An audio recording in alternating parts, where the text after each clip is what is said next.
सभी श्रोताओं को नमस्कार। आपके अपने YouTube चैनल हिंदी भाषा और साहित्य में मैं विशाल कुमार आपका पुनः स्वागत करता हूं। आज उपस्थित हूं मैं एक और महान कवि जयशंकर प्रसाद जी का जीवन वृत्त, उनका साहित्यिक परिचय लेकर। और जहां तक जयशंकर प्रसाद की बात है तो सभी हिंदी के विद्यार्थियों ने जयशंकर प्रसाद जी को पढ़ा ही है। छायावादी युग के 4 स्तंभों में से प्रमुख स्तंभ के रूप में जयशंकर प्रसाद जी को माना जाता है।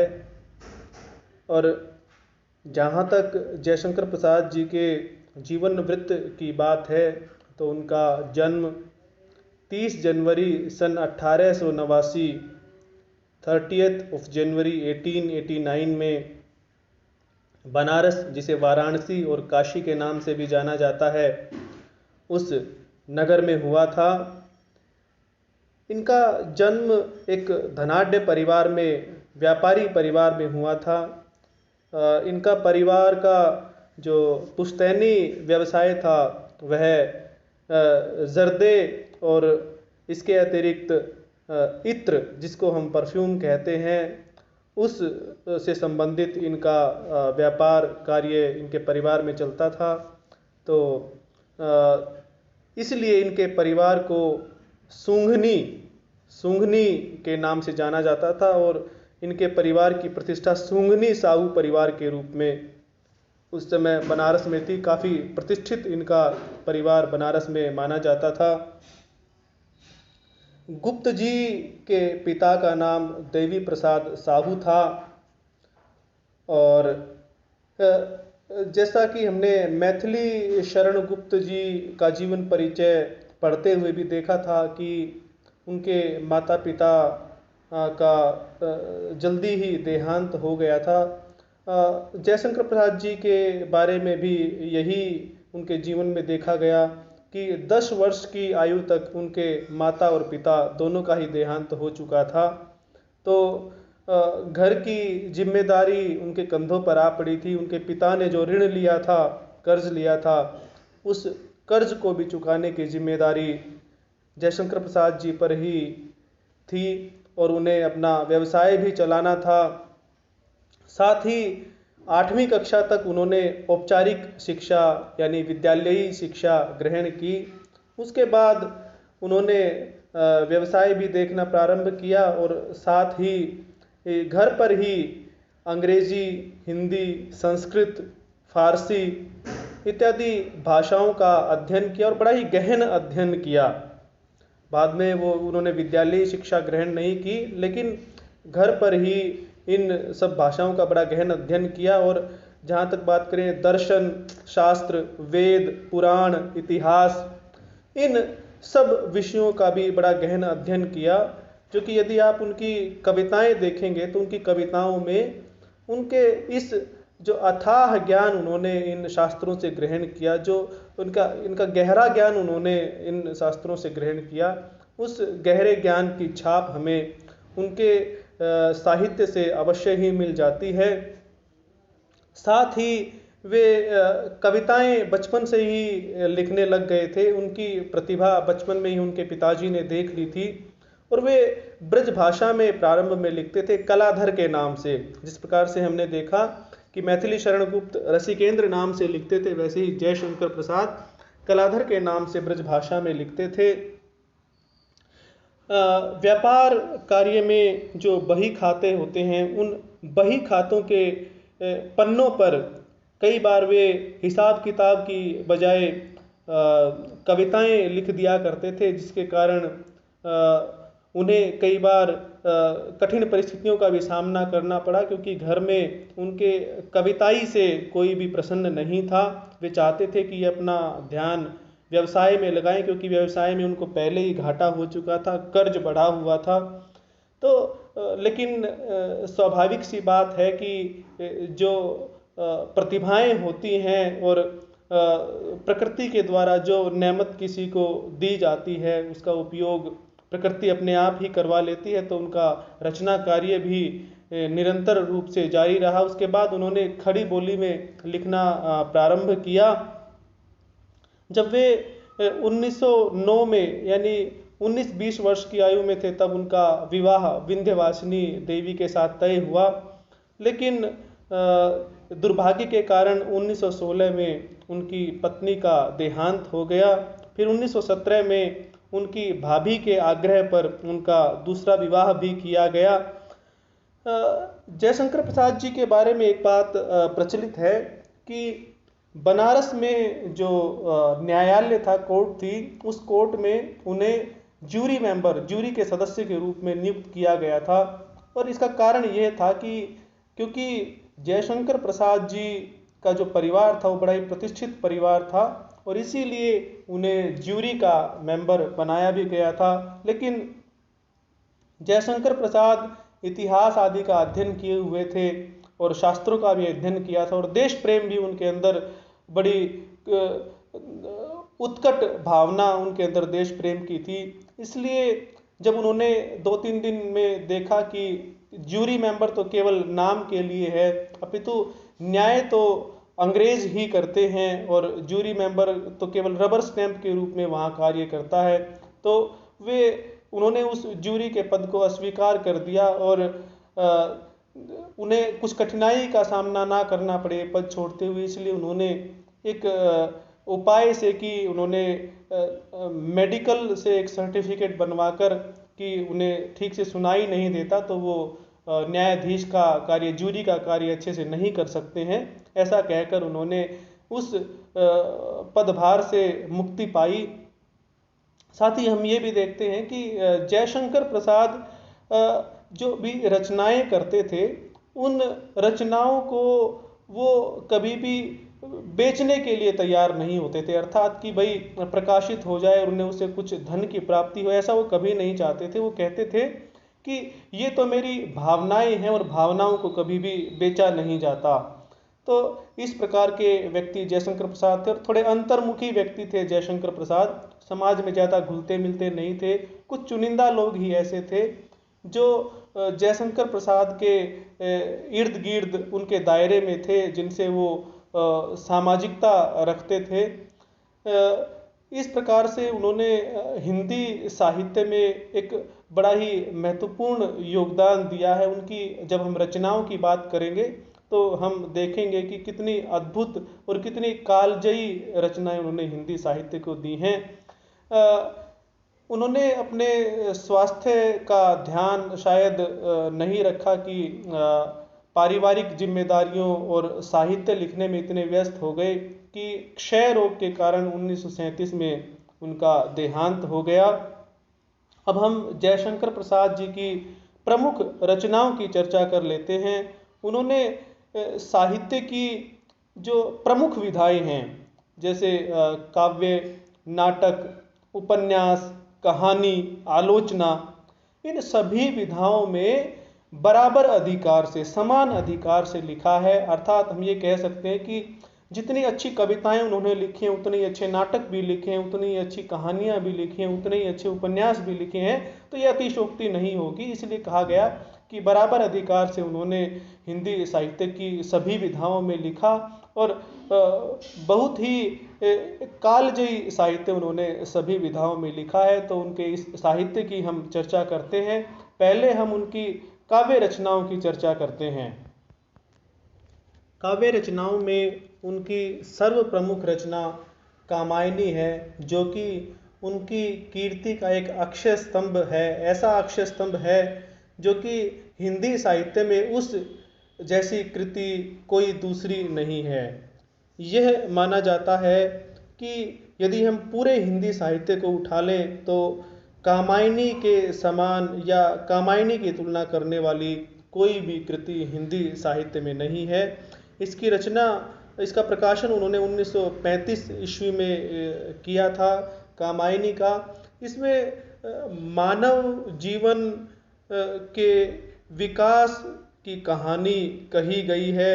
इसको अलग अलग आलोचकों ने अलग अलग तरह के रूपकों में प्रकट करने का काम भी किया है।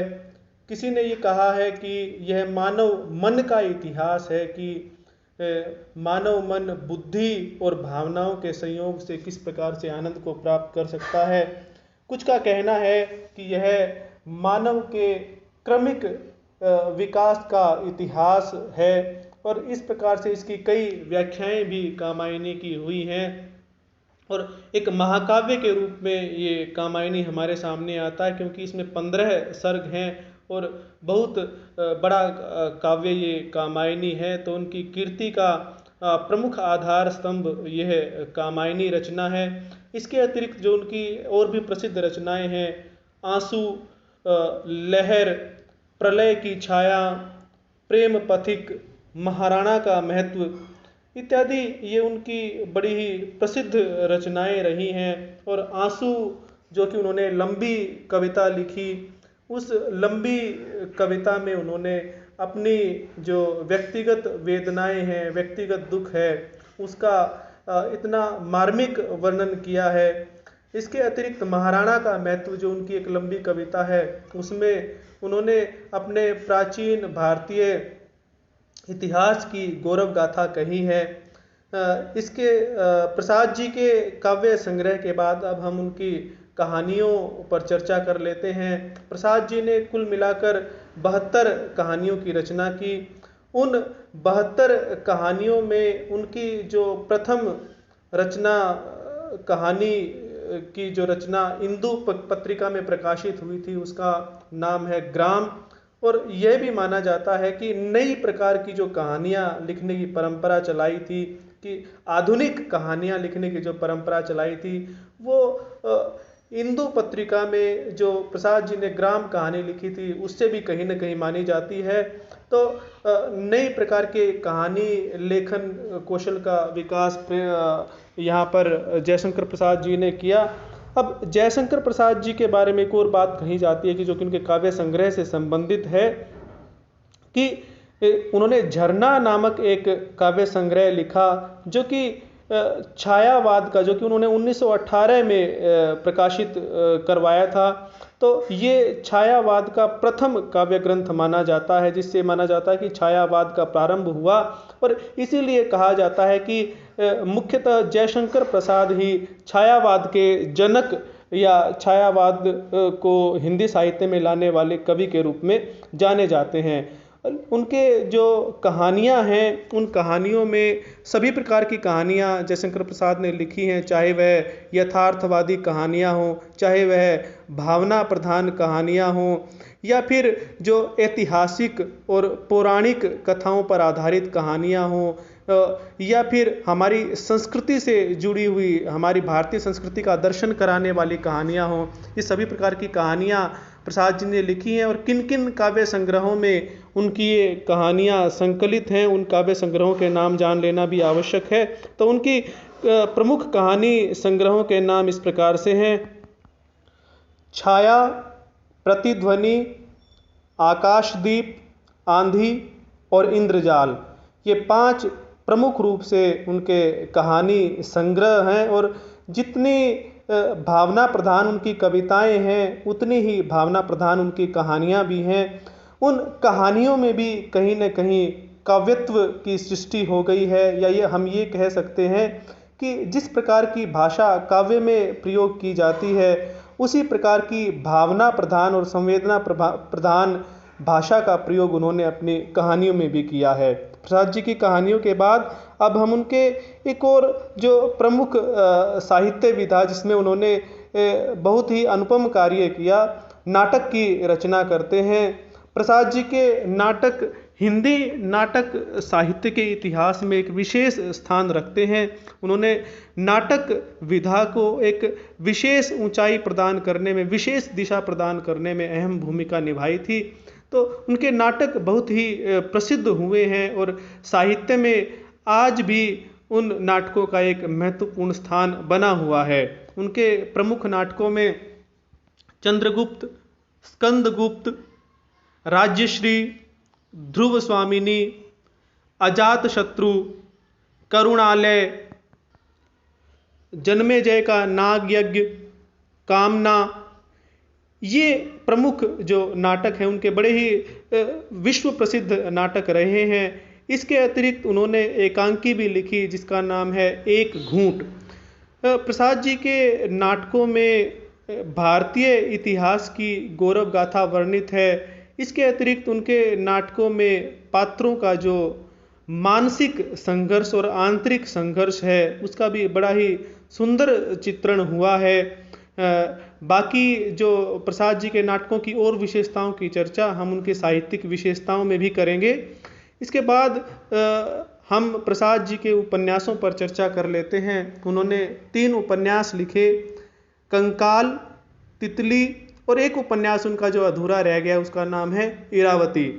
तो इस प्रकार से प्रसाद जी ने साहित्य की जो प्रमुख विधाएं हैं उन प्रमुख विधाओं में बड़ी ही अच्छी रचनाएं प्रस्तुत की।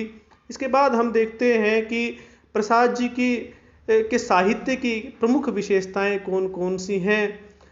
तो प्रसाद जी के यदि हम साहित्य की प्रमुख विशेषताओं पर चर्चा करें तो उनमें पहली जो विशेषता हमें दिखाई देती है वह है राष्ट्र प्रेम की भावना। प्रसाद जी की यदि आप कविताओं की बात करें या नाटक की बात करें या कहानी की बात करें तो उनकी इन सभी विधाओं में हमें उनके राष्ट्र प्रेम के दर्शन हो जाते हैं। मैंने एक प्रसंग भी बताया था आपको कि उन्होंने जूरी का पद भी त्याग दिया था, तो ये उनकी राष्ट्र प्रेम की भावना का ही परिणाम है। हम कुछ उदाहरणों के द्वारा इस बात को देख सकते हैं। जो उन्होंने चंद्रगुप्त एक नाटक लिखा, उस चंद्रगुप्त नाटक में अपने देश के सौंदर्य का जैसा अद्भुत वर्णन उन्होंने किया है, वह वर्णन जो है आज भी अमर है और आज भी उसका वर्णन बहुत सी पुस्तकों में और बहुत से लोगों की जुबान पर आज भी मिलता है। अरुण यह मधुमेह देश हमारा, जहां पहुंच अनजान क्षितिज को मिलता एक सहारा।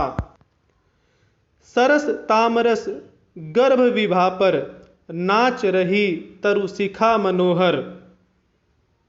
छिटका कुमकुम हरियाली पर मंगल कुमकुम सारा।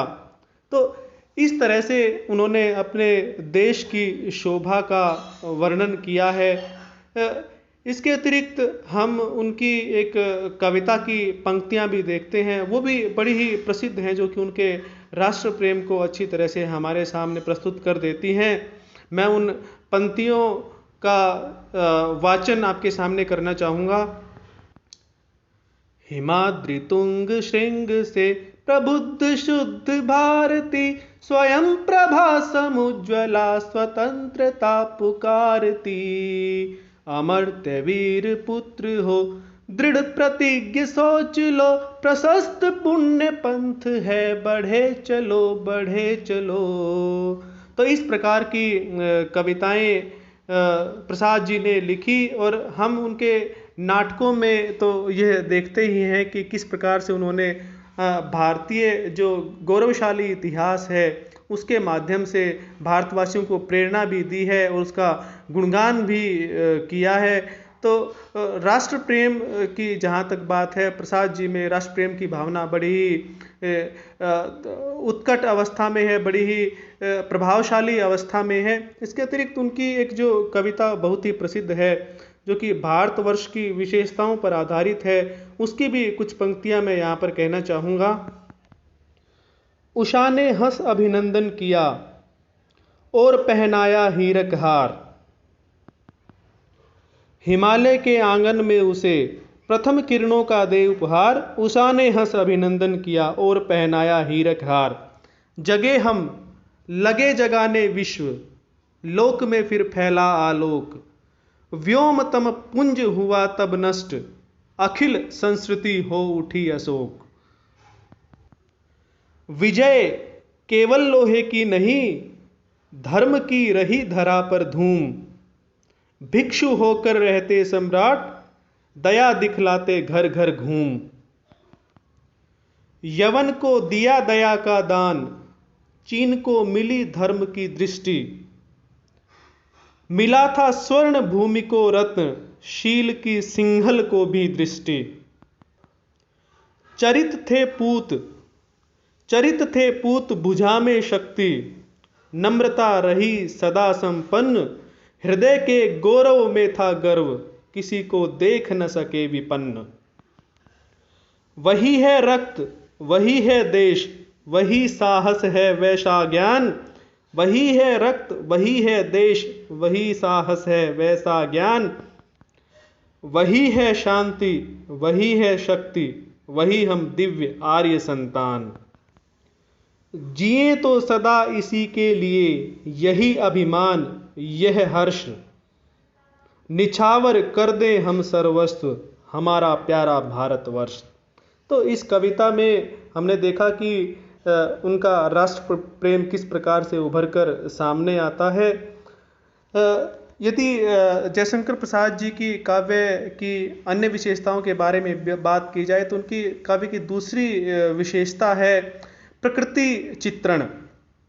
और प्रकृति चित्रण केवल जयशंकर प्रसाद जी की ही काव्य की विशेषता नहीं है, अपितु जितने भी छायावादी कवि हम देखते हैं, चाहे वह निराला हो, महादेवी वर्मा हो या सुमित्रा नंदन पंत हो, सभी के काव्य में हमें प्रकृति के अनुपम चित्र देखने को मिलते हैं। प्रकृति का मानवीकरण भी उन्होंने किया है।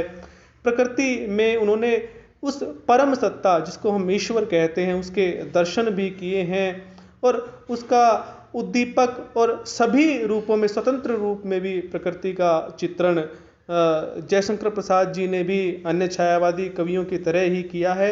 यदि हम कामायनी को पढ़ें तो कामायनी में आपको प्रकृति के इतने चित्र मिलेंगे, इतने विविध रूप के चित्र मिलेंगे कि कोई भी जो व्यक्ति है वह यह इससे स्वाभाविक रूप से एक अनुमान लगा सकता है, इससे पता लगा सकता है कि छायावादी कवियों में जयशंकर प्रसाद जी का प्रकृति चित्रण कितना अनुपम और कितना सौंदर्यशाली है और कितना अद्वितीय है।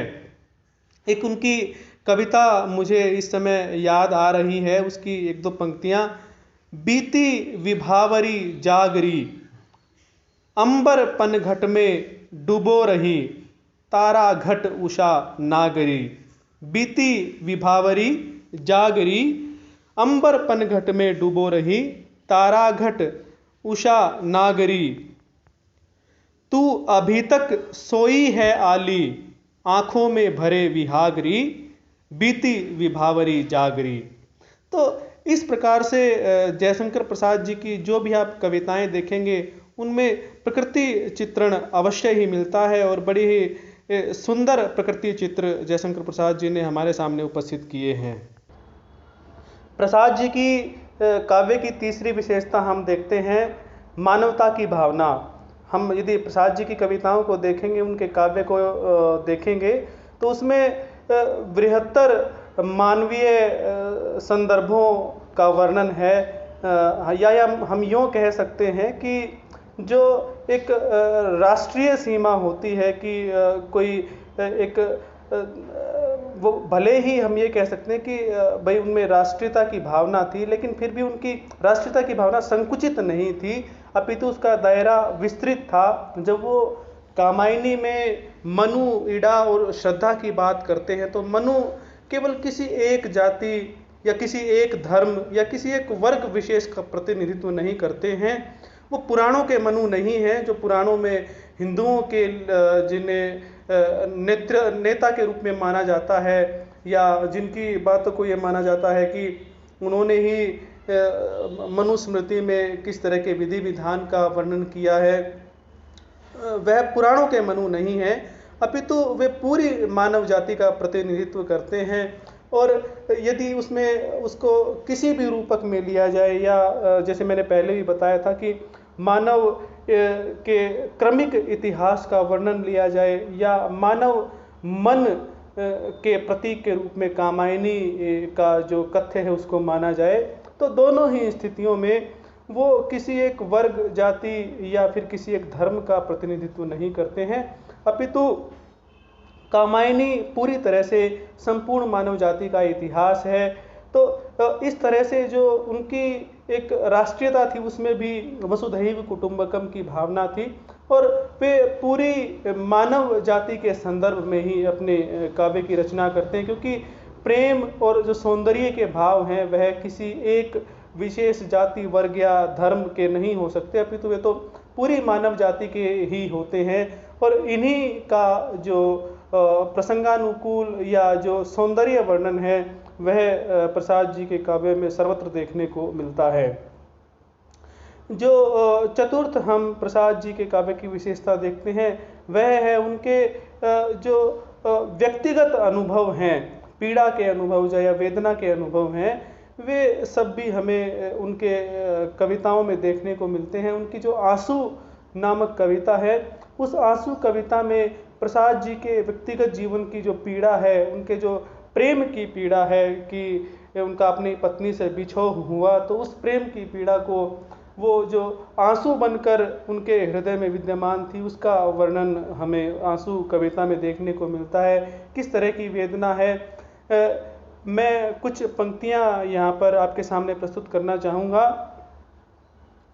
इस करुणा कलित हृदय में अब विकल रागनी बजती, क्यों हाहाकार स्वरों में वेदना असीम गरजती।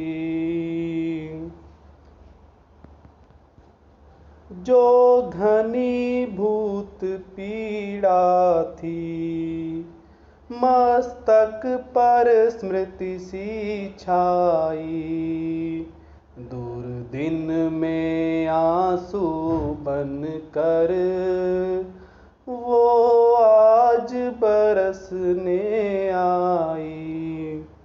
इस प्रकार की जो ये लंबी कविता आंसू जिसका शीर्षक है, वह प्रसाद जी के कहीं न कहीं व्यक्तिगत अनुभूतियों का वर्णन है, चित्रण है। और केवल प्रसाद जी में ही नहीं, यह विशेषता हम समस्त छायावादी कवियों में देखते हैं कि उन्होंने अपनी व्यक्तिगत अनुभूतियों का बड़ा ही खुलकर वर्णन किया। और कई बार इस बात के लिए जो आने वाला समय था, जो प्रगतिवादी युग था, उसमें उनकी आलोचना भी हुई कि कविता को उन्होंने अपने ही बगीचे का एक फूल बना लिया और उसमें केवल अपने ही व्यक्तिगत अनुभवों को सम्मिलित किया है, वो बृहत्तर सामाजिक संबंधों से नहीं जुड़ पाई। लेकिन यह अवश्य था कि भले ही ऐसा कहा जाता हो, भले ही सूक्ष्म रूप में, लेकिन समाज के बृहत्तर संदर्भों से भी ये कविता जुड़ी रही। इसके बाद जो प्रसाद जी की कविताओं की अन्य विशेषता हम देखते हैं वह है रहस्यवाद।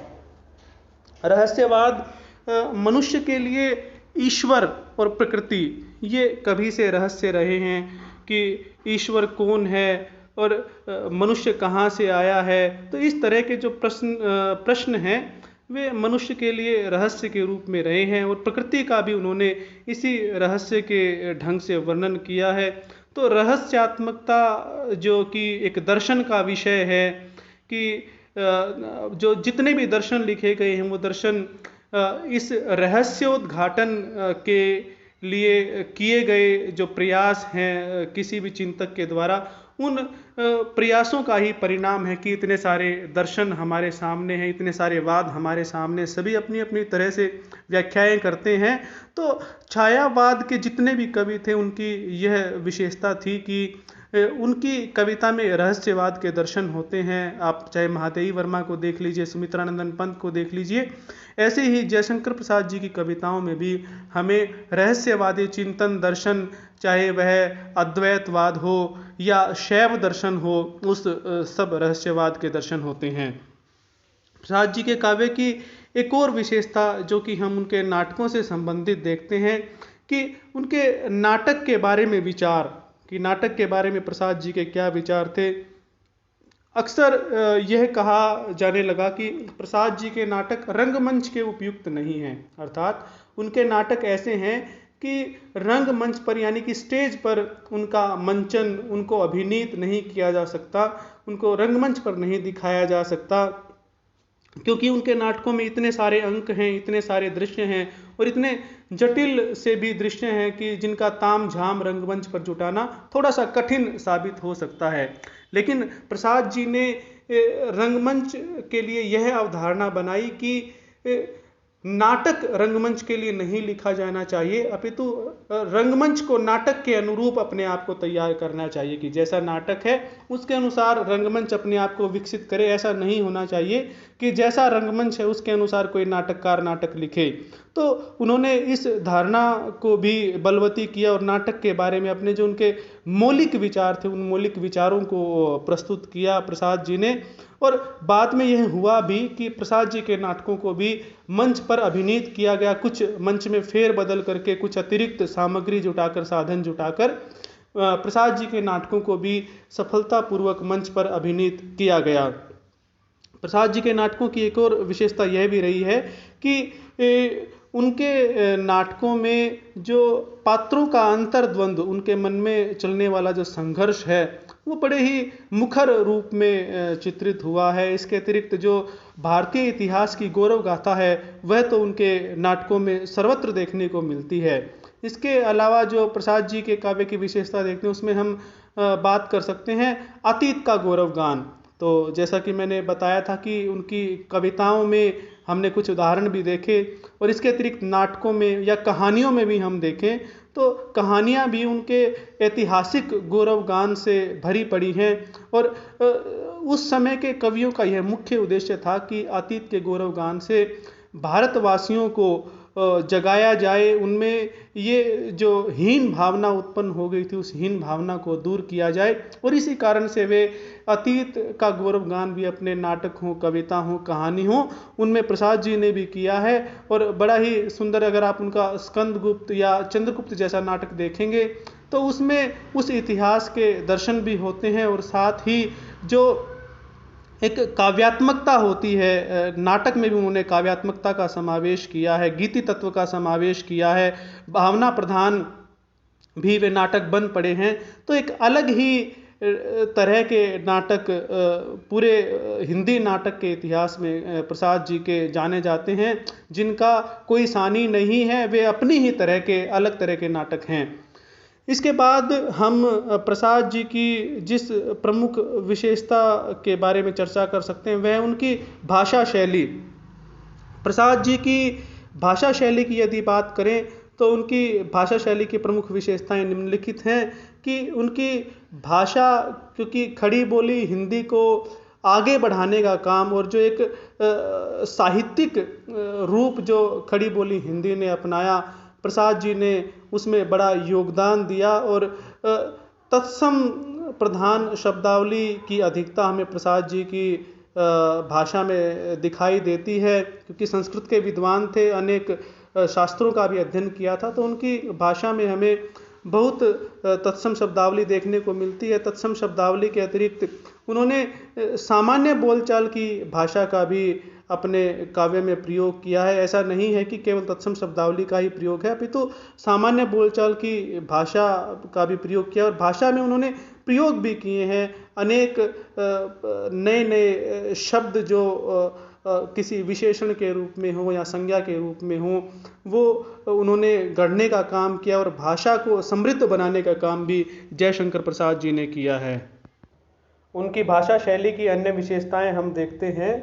भाषा में तो जैसे हमने उनके तत्सम, तद्भव आदि शब्दों की जो प्रयोग है उसके बारे में देखा। इसके अतिरिक्त प्रतीकात्मक उनकी भाषा का एक विशेष गुण बन गया है।